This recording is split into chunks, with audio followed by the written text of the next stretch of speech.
Good morning and congratulations to our special class of 2024. You are our first ever class to begin your Ashesi experience online in a highly volatile and disruptive COVID era. And despite the odds, you made it. In 2020, you were distant faces and voices, unable to fully connect with the Ashesi ethos, and today you are leaving as engineers, business analysts, computer scientists, and managers of information systems. Different, yet connected, because of the liberal arts education you had at Ashesi. So I would like to read you a page and a half of William Cronon's work entitled Only Connect. According to him, there are 10 qualities he most admires in the people he knows who seem to embody the values of a liberal education. How does one recognize liberally educated people? How do you respond to the people or the person who says to you, I hear you had a liberal arts education at Ashesi. What does that mean? Are you ready to answer that question? Let me give you the 10 pointers that Cronon gave. He says, liberally educated people, 1, they listen and they hear. This is so simple that it might not seem worth saying, but in our distracted and overbusy age, I think it's worth declaring that educated people know how to pay attention to others and to the world around them. They work hard to hear what other people say. They can follow an argument, track logical reasoning, detect illogic, hear the emotions that lie behind both the logic and the illogic, and ultimately empathize with a person who is feeling those emotions. 2, they read and they understand. This too is ridiculously simple, but very difficult to achieve, since there are so many ways of reading in our world. Liberally educated people can appreciate not only the front page of the New York Times, but also the arts section, the sports section, the science section, etc. They can gain insight not only in The Economist or the National Enquirer, but also in Vogue. They can enjoy Chinua Achebe, John Milton, and John Grisham, but skilled readers know how to read far more than just words. They can read the room. They are moved by what they see in a great art museum and what they hear in a concert hall. They recognize extraordinary athletic achievements.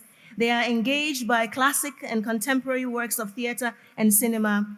They find in television a valuable window, and they can glance at a farmer's field and recognize the difference between soybeans, groundnuts, difference between a craftsman, and so on. All these are ways in which the eyes and the ears are attuned to the wonders that make up the human and the natural worlds. None of us can possibly master all these forms of reading, but liberally educated people should be competent in many of them and curious about all of them. 3, they can talk with anyone. Educated people or liberally educated people know how to talk. They can give a speech, ask thoughtful questions, and make people laugh. They can hold a conversation with a high school dropout or a Nobel laureate, a child or an elderly grandma, a factory worker or a corporate president. Moreover, they participate in such conversations not because they like to talk about themselves, but because they are genuinely interested in others. 4, they can write clearly and persuasively and movingly. What goes for talking also goes for writing. Liberally educated people know the craft of putting words on paper. I'm not talking about parsing a sentence or composing a paragraph, but about expressing what is in their minds and hearts so as to teach, persuade, and move the person who reads their words. I'm talking about writing as a form of touching, akin to the touching that happens in an exhilarating conversation.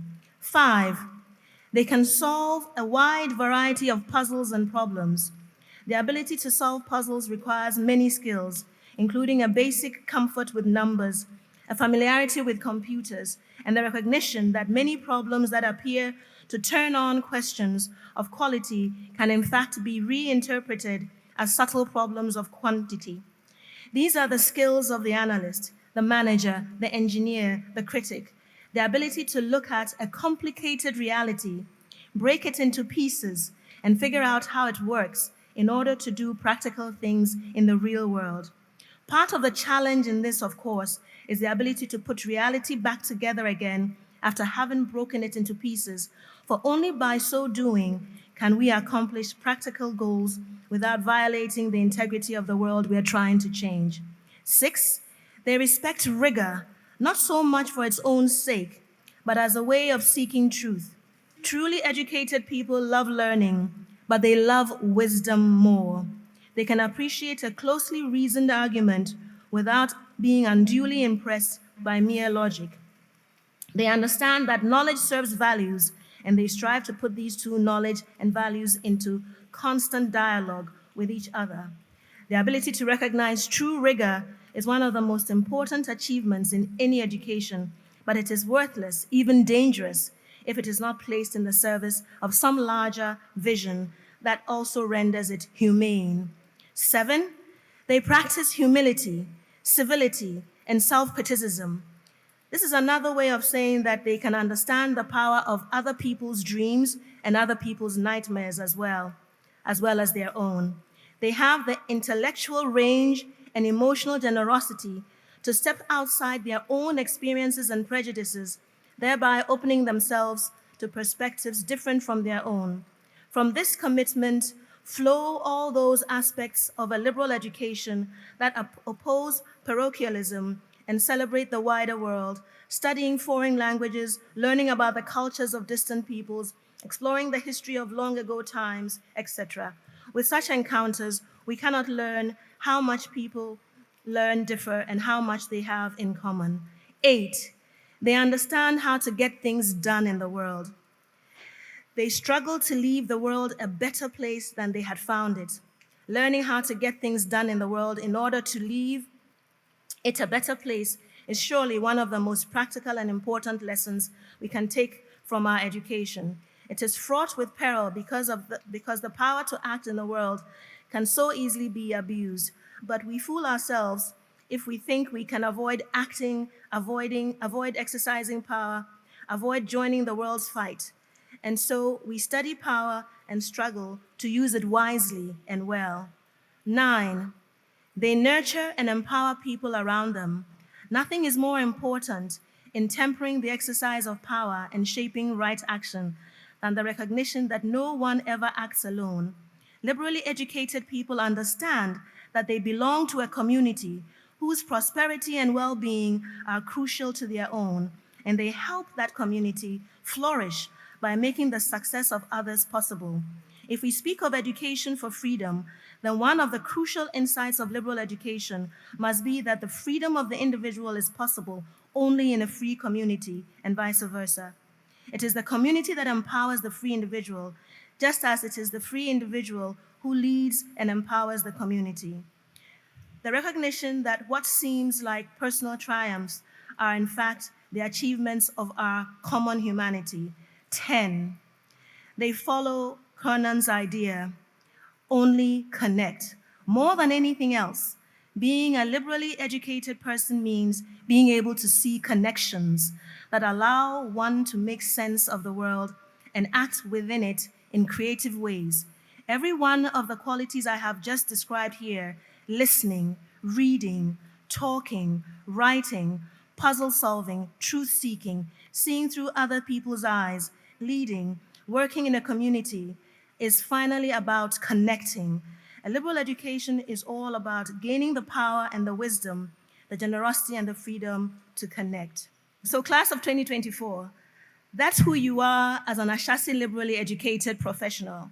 And if you don't remember any of the 10 that I just said, remember, only connect. And being the intelligent individuals you are, I believe you can make the connections and explain what a liberally educated person is. So again, congratulations, class of 2024. Wishing you success and happiness.